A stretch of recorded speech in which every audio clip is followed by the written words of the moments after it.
A federal judge has released an expanded list of items seized from former President Trump's home at Mar-a-Lago.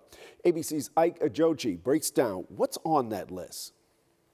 Today, a federal judge releasing an expanded list of items seized by FBI agents during last month's search warrant executed on former President Trump's Florida estate. The list itemizes hundreds of government documents seized by investigators and explains where and how they were found.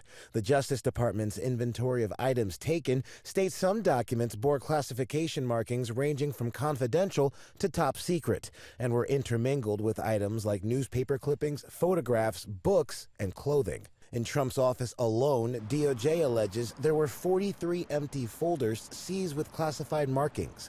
ABC News learned the FBI remains concerned there could be classified records still missing.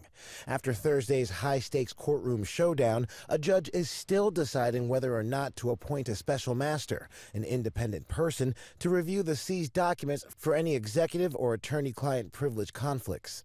At the hearing, Trump's legal team comparing the hundreds of classified documents seized to overdue library books. DOJ lawyers were blunt, saying because he was no longer the president, he did not have the right to take those documents. They aren't his. On a radio program, Trump repeating claims he was not to blame for any top-secret documents leaving the White House. You accumulate a lot of stuff over a term, and then all of a sudden you're leaving, and stuff gets packed up and sent. All sorts of stuff. You know, mostly the boxes, pictures and newspapers and shirts and gear and, you know, golf balls and just, it's a lot of stuff.